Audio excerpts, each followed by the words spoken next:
Hello everyone, welcome back to Live in the Wellness Garden. I am your garden coordinator, Andreas. Hello. And that is Brianna. Yes. So let's do a little walkthrough before we get started. We're going to be doing spring planting today. So you guys remember the cover crops we sowed last week?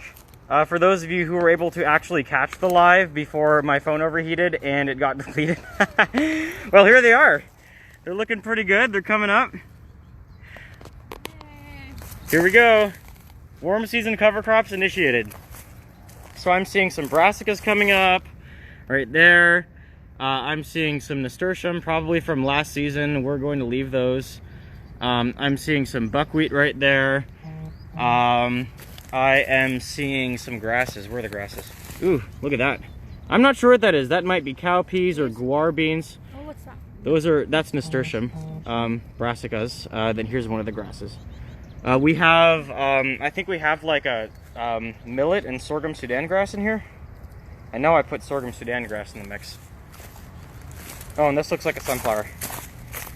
We'll leave the sunflower. Sunflowers are really mycorrhizal, which means they form associations with the beneficial mycorrhizal fungi in the soil, which builds soil. Oh yeah, here's one right here. This one looks like it's having a tough time. Let's give it some help. There you go, little guy. Now we're gonna need to give this a nice watering today to make sure we get good germination, but it looks like everything is coming up pretty nicely.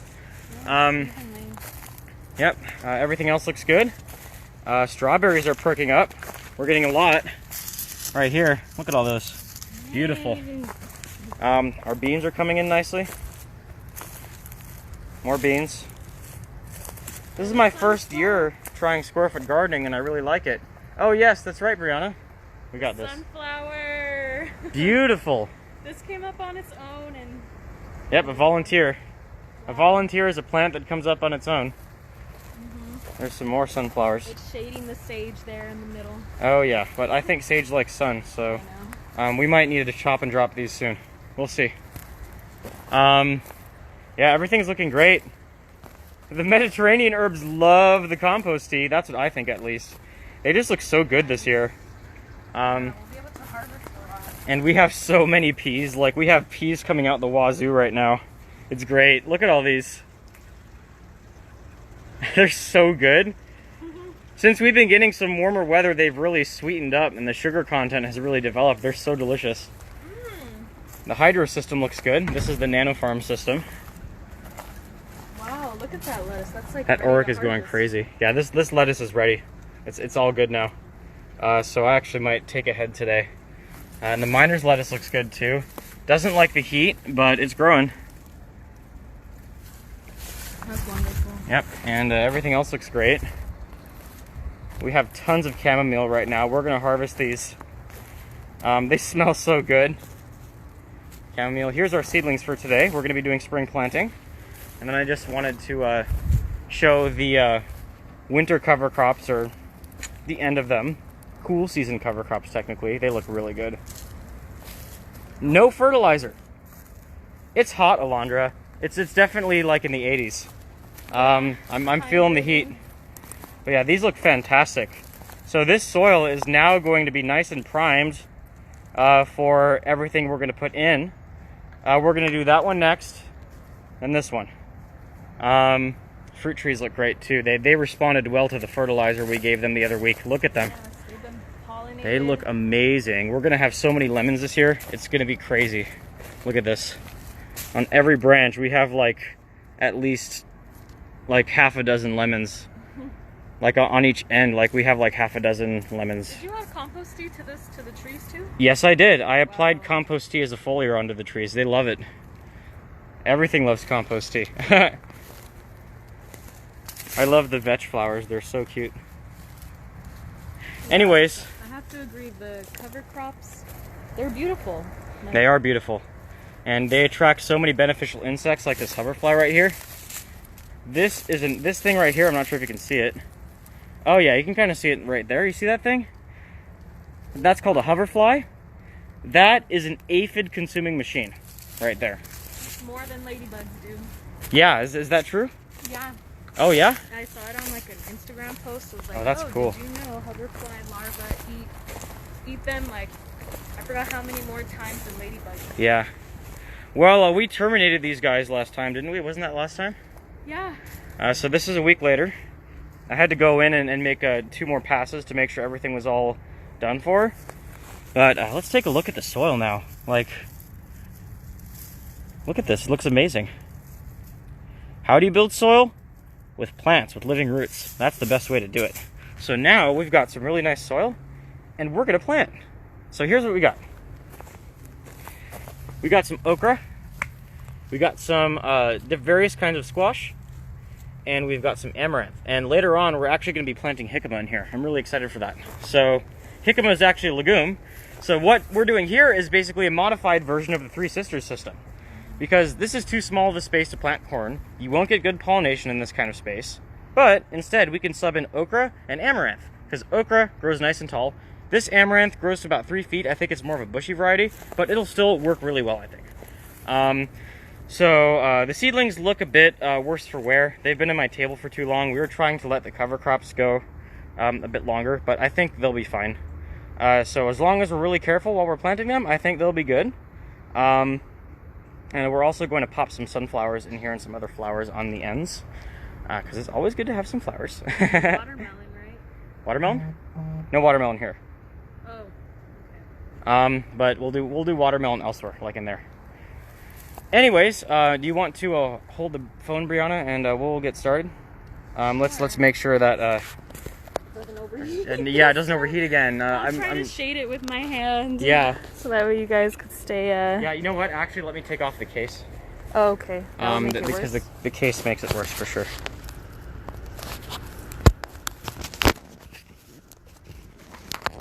Just have like a cool rag or something. I know, a cool rag would be nice. We do have rags here, so let me actually get you one Okay. if you want to. Meanwhile, I'll show the Phacelias.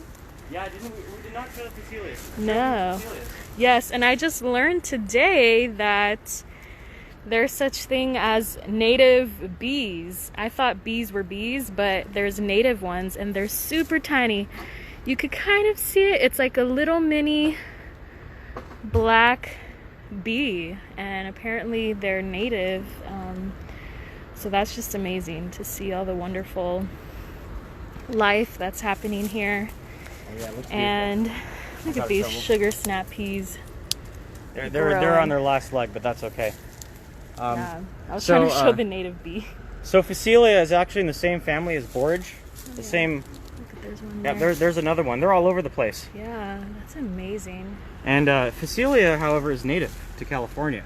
So you're going to attract all the native pollinators with this. And it pretty much grows and Beautiful. serves the same exact function as borage. So if you want to grow a native plant that's like borage in your garden, grow Phacelia. This is Phacelia tenacitifolia, tansy lead Phacelia. It's so beautiful. Look at how it curls. It looks like a caterpillar I know, they're flower. like caterpillar flowers. And they're actually more drought hardy than borage, I believe. So it'll survive the hot. Yeah, you can see how well it's doing now. They're used to this. And look at how big they get. They get much bigger than borage. Yeah, it's about as tall as Andreas right now. I mean, granted, they're 2 feet off the ground, but... Yes, wonderful flowers. natives. Oh yeah, wonderful native. Okay, Anyways, so what are we going to be planting again? So amaranth, okra, various kinds of squash, and later on we'll be planting jicama. We'll be direct sowing jicama. Okay. So let's start with the okra. I tried to do even amounts of Jing okra and Clemson okra, but I ended up with 1 Jing and 3 Clemsons. I think the Jing seeds were pretty old. That's okay. So we'll do 1, 2, 3, 4 okra. So what I like to do is invert. Are we going to add the compost, or that's after? Yes, that's right. We gotta add the compost. Thank Okay. you for reminding me, Brianna. I remember you we said sifted compost out and our mulch. compost. Right. Look at that beauty. Yep, just So rich. broadcast it. You don't need that much compost. Because what you're really adding here is microbes. This soil already has more than enough organic matter. Yeah, so that came from, just to kind of like give some background on compost, it came from different food scraps. I brought in some food scraps, Andreas did, and just some dried leaves, and it was in our big tumbler, and Andreas sifted it out. Yep. Composting is alchemy. It's alchemy for your soil. What is alchemy? Alchemy is taking one thing and turning it into another. It was kind of like the precursor to like chemistry in the Middle Ages. Yes. And I'm like really into like fantasy literature and games and stuff. Mm-hmm. So I like to think of composting as alchemy, because you're like taking, you know, trash and turning it into gold, into black gold. So yes. that's Someone what said they're composting so excited to see this compost. Yes, this is it. It looks like We've been wonderful. making this stuff for months, and we finally got to harvest it. Yes, it's like eggshells. Yeah, this Stuff stuff in is there. really good for the soil. And keep in mind with compost, not all composts are created equal. Quality matters. So make sure you're making good compost. Make sure you're doing it the right way. Otherwise, you could actually hurt your plants. Yeah. There's lots of life in here. It smells pretty good. I think that this is like medium quality compost. You could definitely make better compost than this. I've heard that the best way to make compost is actually with this thing called a Johnson-Su bioreactor. Mm-hmm. And it's like a big cylinder that you build, and you fill it up with like material and put like these pipes in it for air, and then you just let it go for like 6 months. And don't turn it at all. I've seen those like solar panel. Have you seen them? They like turn on their own. Solar panel? Yeah. Like a solar panel compost tumbler. No, I've not seen those. That sounds pretty cool. Yeah. I mean, tumblers are all right. You're going to be able to get a very bacterial compost with tumblers. Which method Which is do going you to be good use? for like annual vegetables. But if you want something for fruit trees, make leaf mold compost. That's what's over there, right? No, that's not leaf mold compost. That's Oh. cold compost. But leaf mold compost is a specific type of cold composting, where you're actually taking shredded leaves and you're just letting them sit for like 6 months to a year, just keeping them moist and letting all the fungi grow in them and eat them up. Ooh, and then you'll see the white fungi on there. Yep.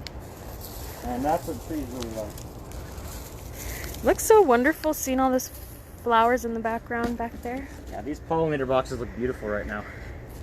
If any of those plants finish off, I'm definitely going to replace them with natives. I would love to get some native sages going in there.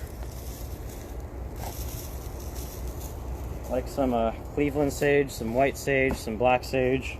Mm-hmm. Wonderful plants, wonderful herbs. A lot of the native sages you can actually eat. And also there are host plants for nectar plants for monarch butterflies. All the native sages. You know what I saw someone do once? They had sage smudge sticks and they were burning them. Like, it was when it was very the weather, it was very like overcast and like misty. Mm-hmm. Lots of fog, and they were burning sage near the trees. Does that help to like cleanse or clear out the trees or It's anything? a spiritual practice. Oh. I'm not Okay. sure about that. I mean, it's an indigenous spiritual practice that has become very fashionable nowadays. I thought it was For like, whatever reason. I thought it was to prevent any like disease from the tree or something. I don't know. I'm not sure if that's effective. I would see what the scientists are saying about it. Someone asked, do y'all build the boxes yourselves? The boxes were built a long time ago by PPM, right? I'm not sure. I actually don't know. By our physical plant management, but you can build the boxes yourselves. I Yeah. didn't build these. And I know Brianna did not build these, did you? No. So They were here prior to us. they've been but here since 2016, as far as I know. Yeah. I think that's good. What do you think? Ready to get some plants in? You're gonna save that? Yeah, we'll save the rest. We'll Or use shake it on there, or it. just... We'll use it elsewhere. It won't dry out or get... Oh, we're gonna use it today. Oh, okay. Yes, and thank you for reminding me to plant the. I put the compost on first. So here's our okra. Yeah, these root systems are kind of weak, so we're gonna be very careful. So I'm gonna put one on the end right here, and the jicuma's gonna be right there. This is perfect gardening. Look at that soil. It's just so beautiful. Hopefully this okra likes it. I'm sure it will. The cover crops just do so much for your soil. It's amazing, really.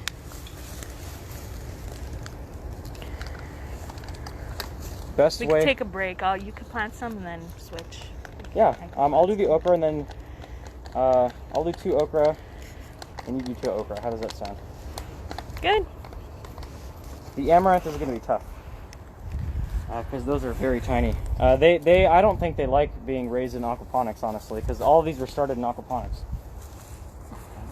The system is a little bit out of whack right now, but once they get into this beautiful living soil, I'm sure they'll do better. So okra, it grows like a large, it looks like a green long bean type of thing, right? It's actually in the mallow family, same family as apples and that kind of stuff, and hibiscus, I believe. I always get confused between okra and loofah, but loofah looks more like a squash. Loofah is in the squash family. Yeah, these Okay. are a bit tiny, so worst comes to worst. Oh! Oh no, at least that wasn't a seedling. Yeah. Worst comes to worst, we'll get seedlings, or we'll direct sow. You know what? I have faith in these. We can't think I that do way. too. And I They're think gonna let's do great. give them some. Let's give them a chance. Let's give them a chance to I think come they'll up. Take off.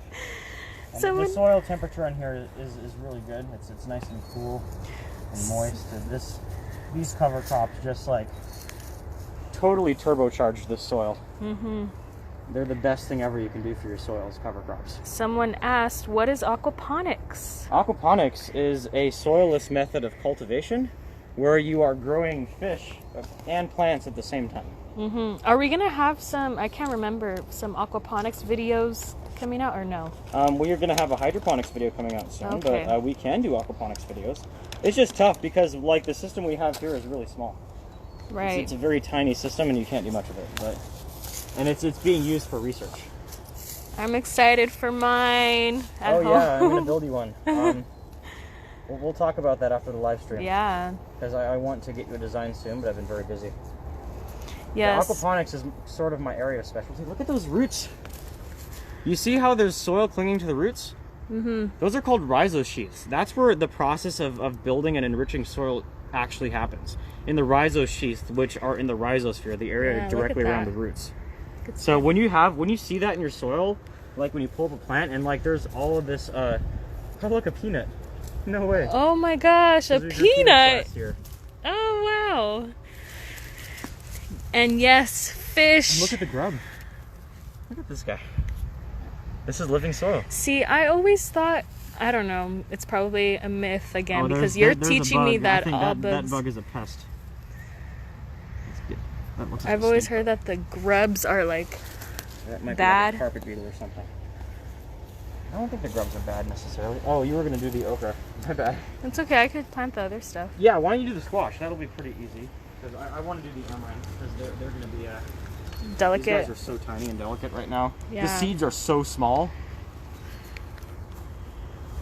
But we'll mulch after.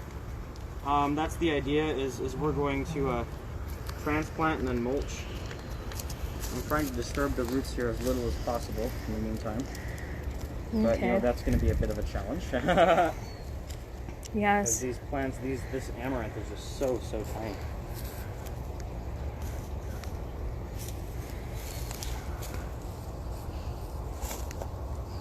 Yeah, I didn't know you could start seeds in an aquaponics system. Yeah. I mean, you see that thing, right? That's our hydroponic table. The aquaponic ones work exactly the same way.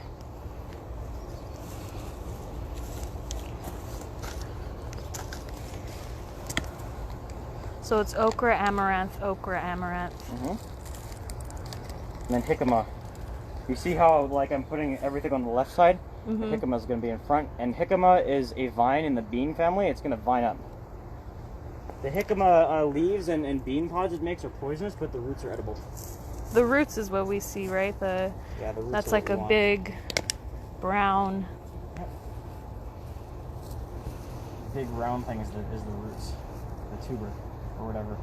I'm not sure if it's actually a tuber technically, but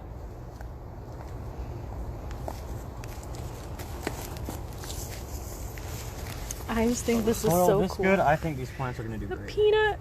This is some of the best soil I've ever seen in a raised bed. And we learned recently that when this soil was originally put in, it's actually 50% imported native soil, which is what you want to do. You want to get native soil in your raised bed, not just some planting mix you buy. Because native soil is what has all the minerals locked in it. And it's your biology, your life in the soil that unlocks those minerals for your plants. The kind in the rhizosphere. The kind that they sell at the stores is usually just potting, right? Not native. No, it's just potting mix. They might put some sand in it, but So let's say I wanted to get native soil for my beds. Where would I go? like soil companies have it, I think. That's what Ruben told me, that our friend at Physical Plant Management. Ruben is the homie. That. All right, That's wonderful. there we go. So, amaranth, okra, amaranth, okra, amaranth, okra, amaranth, okra. Looks good. So I'll give you the lay of the land here. You know what? Since there's so many of these, why don't I do this? I'll do these ones first. So, Okay. right here, I got some pumpkin. Ooh. We're gonna put the pumpkin over here. I planted some pumpkin at home too. And these will be a lot easier to get at. You see, they're nice and Compacted. the root systems are nice and developed. So the pumpkin can go right here. I'm gonna tease it out. We'll definitely need to give these guys a bit of seaweed extract. But this soil is just like so well structured now, and like it's so alive that I think it'll do great. There's our pumpkin. How long do you think it's going to take to harvest the pumpkin? Actually, you know what? We'll vine it off right there. The pumpkins will be ready in the fall, I think. Yeah. Then we have my family's heirloom Cypriot squash. Is that the Cypriot squash? This is the Cypriot squash. Whoa. And I've been really excited to plant this here. This variety has been in my family for generations. Yeah, I've never heard of Cypriot. It's such a fantastic variety of squash, very similar to a butternut. I still have some seeds, so we're going to get this in here. This soil is just so amazing. It would be so cool maybe when people are allowed to be on campus more, to do like a seed exchange. Oh yeah, I love that. Okay, so here's what we got here, Brianna. So this is zucchini. You can see these four are summer squash, and then these are also zucchini. So what I would like to do. Yeah, let's keep this here. The summer squash. So let's do summer squash, zucchini, and then zucchini, summer squash, all the way down, alternating. And then we'll put it in the center. Okay, just make sure you shade it like this. So yeah, there we go. Thank you. A break. Yep, there you go. Okay, you said zucchini. Yes, fish. Not there. Not here? Here? We're gonna put sunflowers there. Oh, okay. This one? Yep. Zucchini? Yeah, let's do zucchini there. Great. Zucchini bugs. There will be lots of bugs in there because it's living soil. I know. I've been gardening for so long, but bugs still they still get to me. My phone doesn't feel too hot yet. I definitely might want to get a wet rag. Yeah. I don't think you really need to tease the roots out, but don't press them in too hard. There you go. Looks good. And what we'll do is when they get established, we'll keep the strongest one and cut off the other one at soil level and let the roots decompose in the soil. Zucchini, right? Let me see. This one? It looks like it. Yeah, it's zucchini.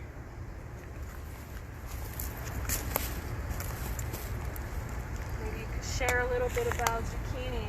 I love growing zucchini. It's very easy to grow. Produces well. Just make sure you keep it well pruned, because it can get fungal diseases on the leaves, especially powdery mildew, very easily if you don't keep it pruned. So make sure you keep your zucchini pruned. Should I leave this here? Sure, I guess. Okay, and these ones are summer squash? Yeah, so all those other ones over there are zucchini. Actually, that one kind of looks, these two look like summer squash. Zucchini and summer squash look exactly the same until they start producing. Okay, I believe you then. Look at this. We're gonna look back on this live stream and then see how flourishing it becomes. And Yep. I love that, like looking back at videos when things were just seedlings. Yeah. You feel all those roots that are still in the soil? Yeah. That's what we want. See, I always thought keeping roots in there was like bad. No, that's a myth. I thought it was gonna like interfere with the rest of the roots from your plants. And No. What's going to happen now is those roots are going to decompose, and the beneficial bacteria and fungi that are on them will now colonize those roots of our plants, the new plants. So, that is a myth. yep. We want to keep living roots in the soil for as long as possible if we want to maintain good biology. Otherwise, we're going to have to play catch up with fertilizers, with pesticides, with all the stuff that, especially the pesticides. Some people are cool with applying fertilizers, but it's not something you really have to rely on. There's a much cheaper way of doing it. Regenerative agriculture is the cheapest way to grow food.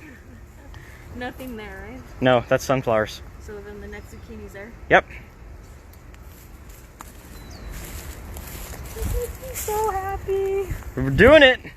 This is happening, you guys. Then we'll just mulch around everything with wood chips. And then water it in. Look at that soil. Look at that. It's beautiful. You could feel it. It's like, I'm just amazed because it's so hot today and it's so moist. It's in so here. cool and so moist. That's living soil. Soil is an ecosystem. It is a living thing. It is a superorganism. It is the basis of all terrestrial life. And when we understand soil and how it actually works, we can grow a productive and wonderful garden without having to spend that much money. I don't apply fertilizer in my garden. I maintain the soil.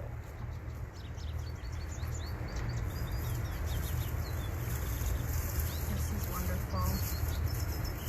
We have this natural mulch here from the cover crops. Yep. And you can compost that stuff too. You don't have to leave it on the top of the bed. But we're going to try doing this. Yeah, you can... Oh my gosh, another peanut. Yeah. I didn't even know there was peanuts that were. I'd love to grow peanuts again here. Peanuts are so much fun. They seem like a lot of fun. So are they at the roots or at the top? So peanuts actually grow in a very interesting way. What they do is they grow kind of like bush beans, but then when they finish flowering, the flowers kind of dive head first into the soil and the peanuts develop there. It's really crazy. There's another thing I want to grow here called Bambara bean that does the exact same thing except as a perennial. I would try not to step on the soil if you can. That's going to compact it. Now that the cover crops are terminated, we kind of don't want to do that. We want to minimize the amount of trampling and compaction and compression. So now my question is, where are the other summer squash? What did I do with them? There's 4 right there, but we need 4 more, don't we? I thought I had them here. Do I not? Let's go see. This is the hydroponic seedling table. There will be a video coming on showing you how to build these. Let's see. Now this is watermelon, cucumber, and nope. Goodness, what did I do with them? Did I leave them at home? I must have. Well, that's okay. I'll bring them tomorrow and I will plant them tomorrow. So I hope I started enough. I thought I did. If not, I'll go buy some. I'm gonna take a little water break. Yeah, please do. Don't overheat. Let's go over here. Yeah, take a water break. I should too, after you're done. Hydroponics.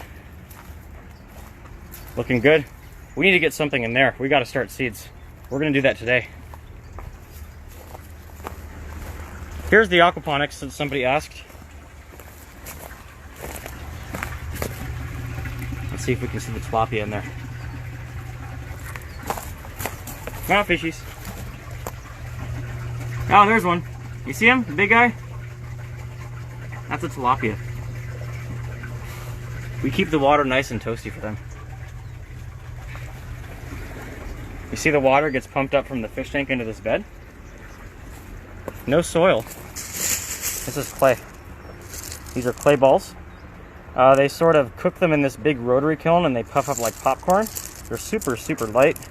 And they're really good at transferring water and nutrients, or allowing for the transfer of water and nutrients. And they're also really good for hosting the beneficial biology that this kind of system depends on, to turn the fish waste into fertilizer, because that's what you're doing here. You're taking the pee and the poop that the fish make and you're pumping it up into this bed. You have bacteria living in here that turn it into fertilizer, and then the fertilizer feeds the kale. And your kale grows twice as fast as in soil, something like that. In practice, I find that it's like 1.5 to 2 times as fast. But you see, this is the aquaponic kale. This is the hydroponic kale, where we're just adding fertilizer. And this is the stuff that we're growing in soil. And you can see how much bigger the stuff in aquaponics is. And don't get me wrong, the stuff in soil looks great, and it does well.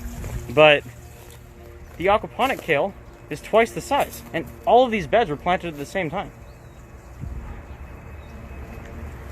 And we are getting some pest issues. It looks like we have some cabbage moth larvae, you know, those white butterflies. I've been seeing them around the garden lately.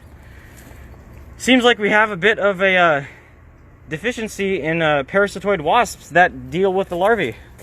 So that means that there are not enough flowers that attract these insects in this part of the garden. So what I'm thinking is, in this hydro system, we'll plant some flowers. And you know, these plots are for research, so we're doing a monoculture. I'm going to suggest maybe for the next round of research we put some companion plants in here. I think that'll be helpful. But yeah, that's aquaponics, hydroponics, and soil. So here we're using the fish for nutrients. There's no soil. Here we're just using some fertilizers, just like chemical fertilizers. Here we're using organic fertilizers for soil. We mulched. Mulching is good because it keeps the soil underneath nice and moist and of good quality. This is good soil too. Not as good as the soil that was improved by the cover crops. Not nearly as good, but it's also quite good. So yeah, our cover crops from last week look great, once again. They're getting lots of sun now. We're gonna give them a drink later when it's not too hot and the sun is starting to go down. They will do quite well, and they're going to build this soil back up. This soil was exhausted. These are warm season cover crops, actually. And we put around 20 species in here, I think. They're just going to grow like this pretty much. But they're going to grow a lot taller. And that's a good thing, because they're going to be able to work a lot harder than the cool season cover crops. And so they're really going to improve this soil. I'm really excited to see what it looks like in the fall when these are done. And some of these are edible too. For example, right over here, I believe that is buckwheat, and you can harvest the seeds and eat those. So buckwheat is really good for making phosphorus available in the soil.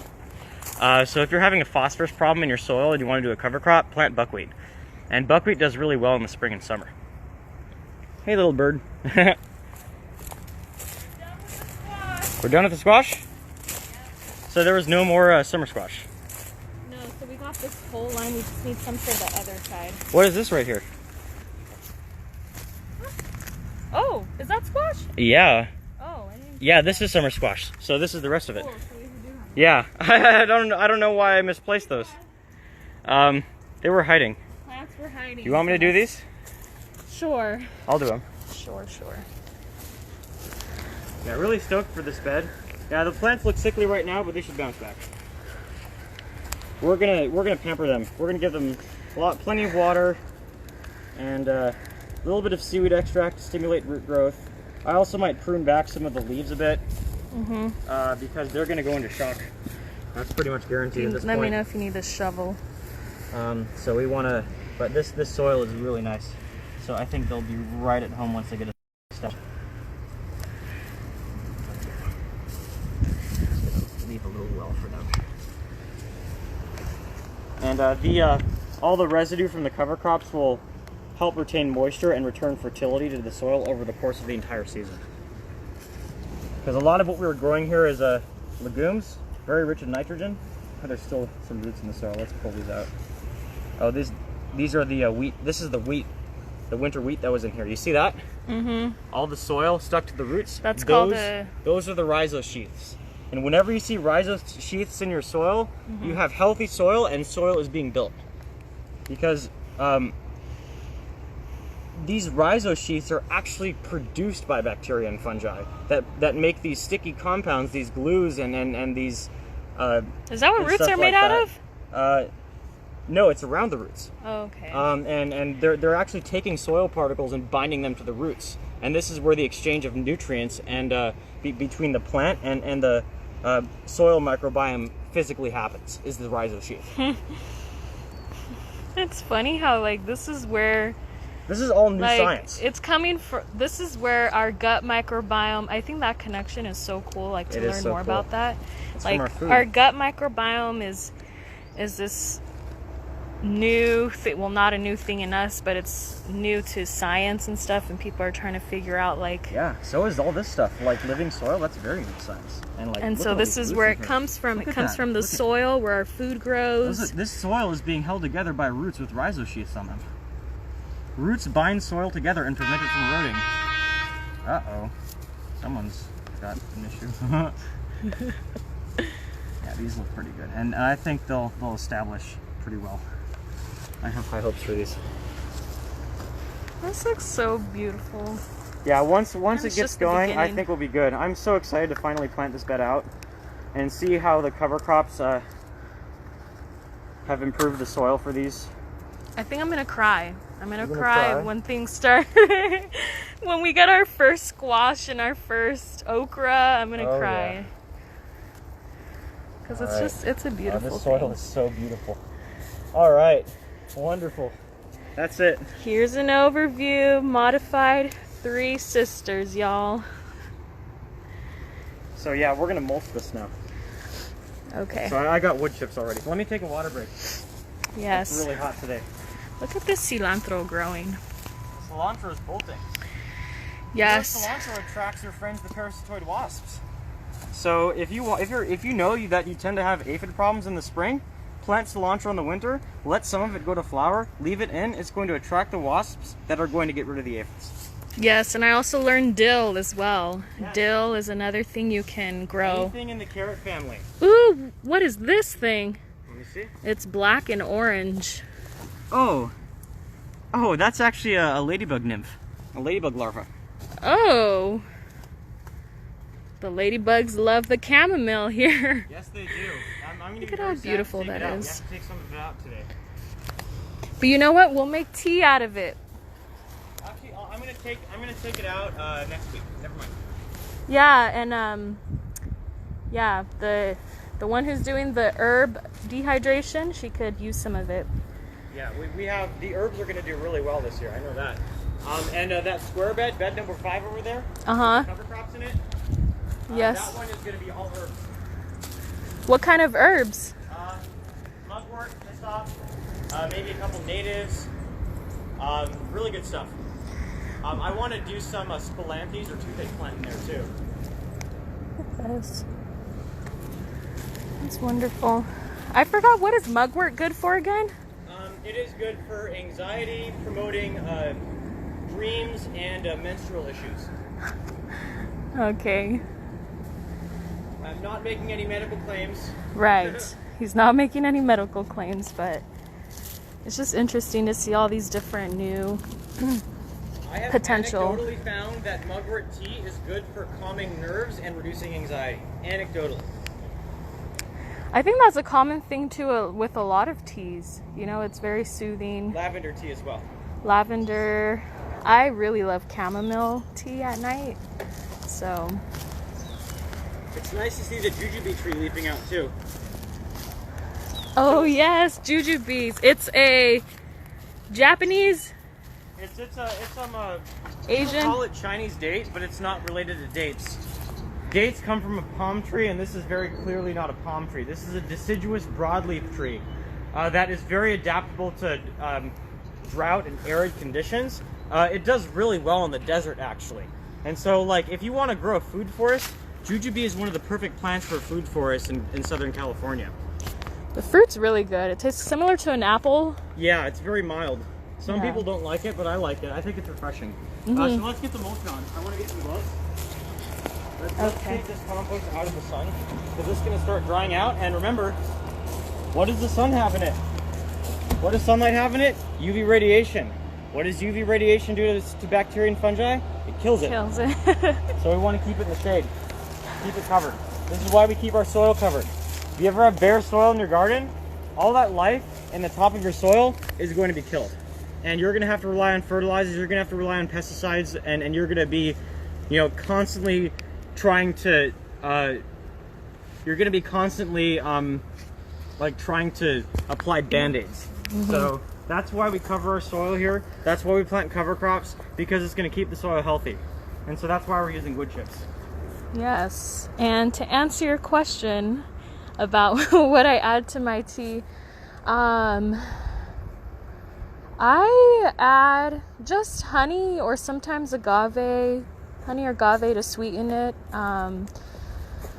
Or sometimes I'll steep the tea, let it cool down, and then make it for iced tea. I like to do that. Sometimes I'll add, actually I haven't added lemon in a while. Lemon? But yeah, someone asked what I add to my tea. Do you make tea at home, Andres? I do. I actually make sun tea. Sometimes. I love making sun tea. It's the most energy efficient way to make tea. You don't have to use any gas or any electricity to make sun tea. That's what I love about it. And Yeah, it's I've made delicious. sun tea before The too. flavor is nice and mild, but full-bodied. Mm-hmm. We're gonna get some wood chips on here. The strings are gonna get covered, but that's okay. We only needed them to plant, so we don't need the strings for anything else. The what? We only needed the strings to plant. Oh, right. Yeah, so we got one variety of zucchini in here, two varieties of yellow summer squash. One of them's a crook neck and one of them's a straight neck. Is that the way it looks when you harvest it? What's that? One's curved and one's straight. Yep. Oh no. Sorry, little guy. Oh, look it. We left out a... Oh yeah.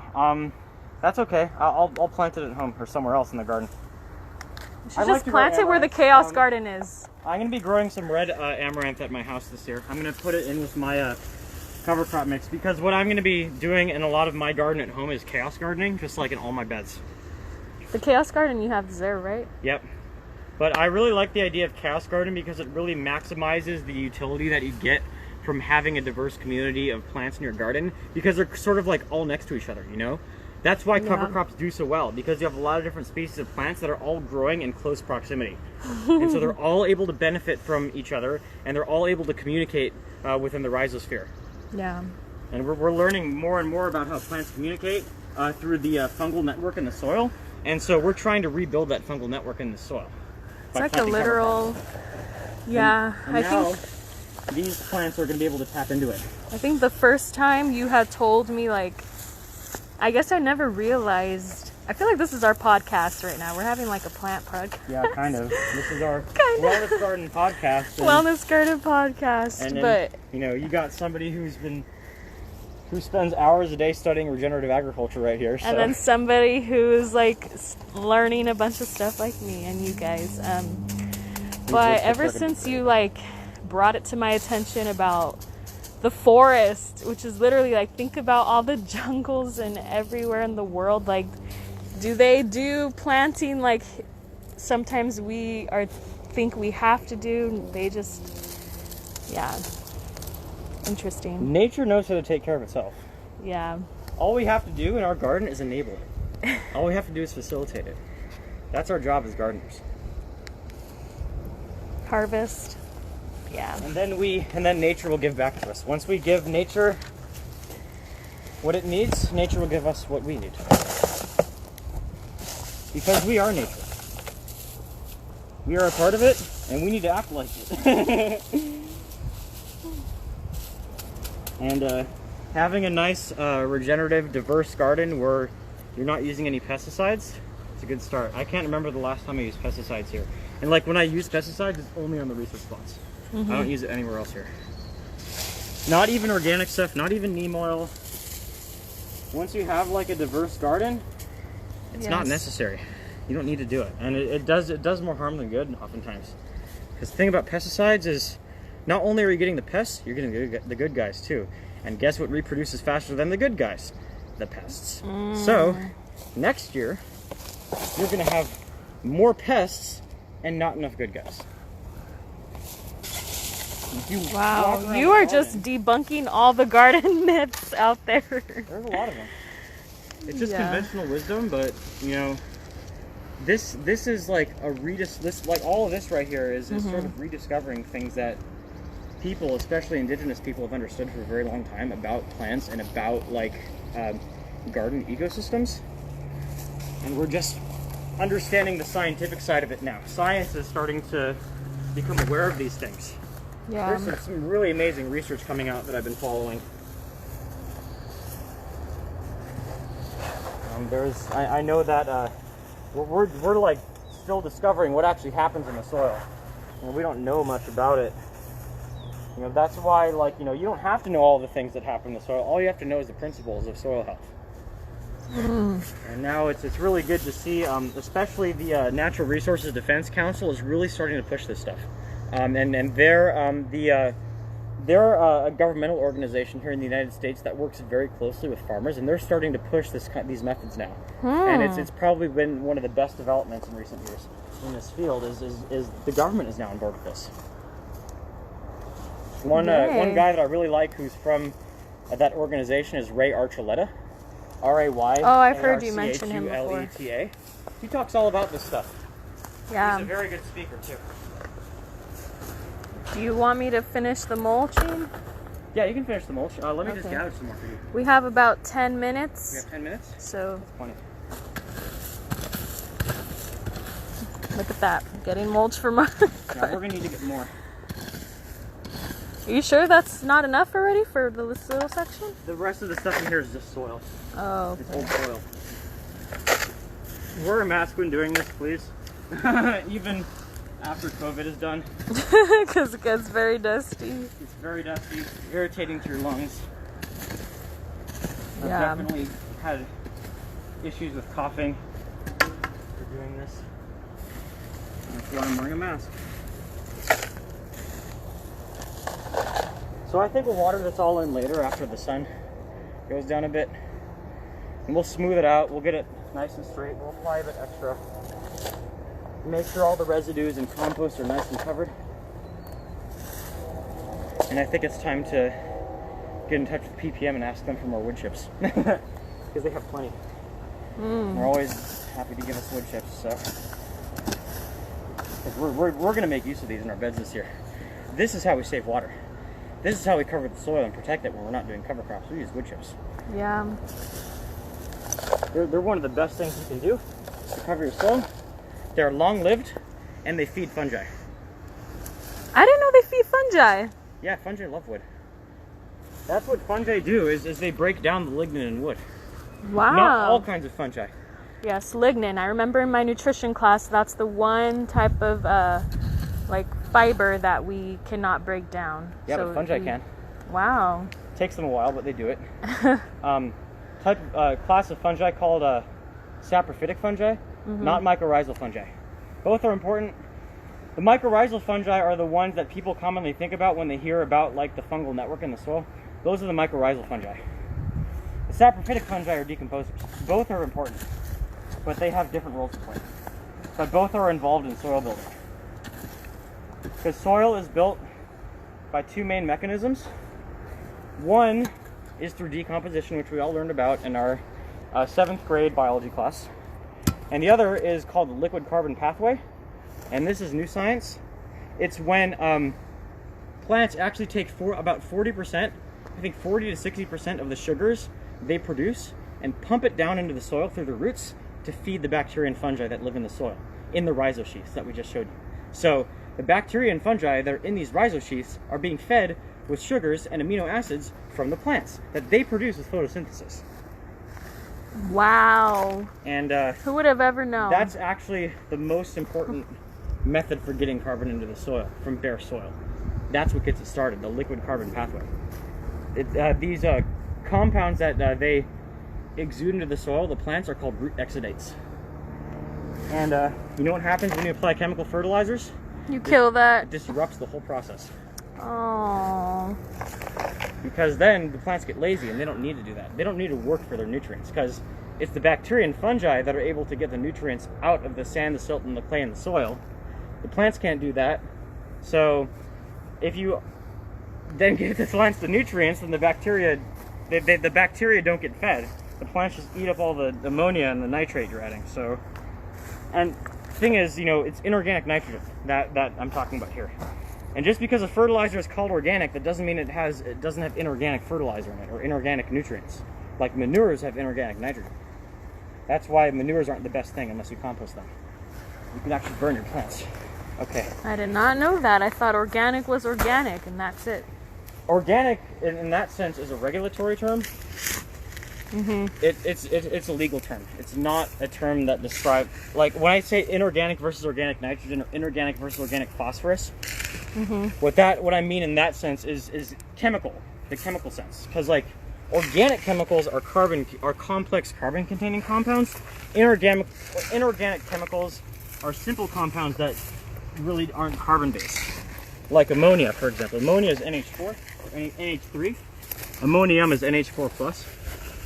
And Yes. that's Learned that in inorganic chemistry. nitrogen. And manure that hasn't been composted contains that stuff. So even though manure is labeled as organic, if you apply uncomposted manure to your soil, you're applying inorganic nitrogen. Wow. And that disrupts the process. And it was Dr. Christine Jones who spoke of this on a webinar that I watched recently. Dr. Christine Jones is an Australian soil scientist. Soil scientist, that's a thing. Oh, absolutely. I did not. I Soil thought I was scientist, thinking chemist or something. Soil microbiologist. Soil without biology is just geology and chemistry. Right. It's not soil, it's dirt. We want soil. We want something that's alive. That's what we're trying to do. Alright, we're getting nice and this is all gonna settle. The mulch is gonna settle after we water it in. Right. 5 minutes. 5 minutes? Yep. Let's leave some time for Q&A. Oh yeah. Is there any questions anybody has? And we can finish this after. I want to take lunch and then finish this honestly. After this. I'm hungry boy. I don't think there's any questions. I think it's just Alondra here. Alondra, do you have any questions? This Looking is good. wonderful though. So glad we finally were able to get this done. So corners is the We'll put sunflowers. sunflower on those ends and maybe like some marigolds or something else on that end. Or maybe some like mixed herbs. The Mexican sunflower, right? No, Mexican sunflower is going to go in the ground by the fruit trees. Oh, okay. Because what that will do, so Mexican sunflower is something that I've been wanting to bring here since last weekend and since I was given cuttings by my friend Johnny Allen at the Birdhouse in Hollywood. Check out the Birdhouse. It's an amazing place. It's a permaculture food forest right in the middle of Hollywood, right below the Hollywood sign. I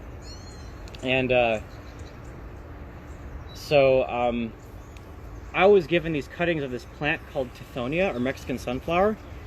It's like a bush sunflower, right? It has like these really beautiful leaves that are like lobed and everything. And it grows really, really fast. And you could just keep cutting it back and cutting it back and cutting it back. And its value as a fertilizer is almost like a manure. But it's Wow. organic fertilizer, like in a chemical sense, because all the nutrients are in the plant tissue. And so you chop it and drop it like we did here underneath your and put the residue underneath your fruit trees, and it builds soil. Wow. That's amazing. Who would have ever thought a sunflower could do all that? Yeah, it's just really good at pulling nutrients out of the soil. So It's that's super what good at trees it. need. Yep. Yeah. Because trees aren't, a lot of the trees we want to grow to eat the fruit off of are not as good at doing that. And so this is what we can use instead of the fertilizer we applied the other week. Getting plants like this in there. Another one that we're going to be bringing is called Comfrey. And we're going to be putting those underneath the trees. But the Tithonia is going to be you said it's perennial, larger. right? It's a perennial, yes. Yay. I'm not sure how long it can live for, but a very long time for sure, like years and years. It will get to like 20 feet tall if you let it, but we're going to keep it to around 5-6 feet here by cutting it back.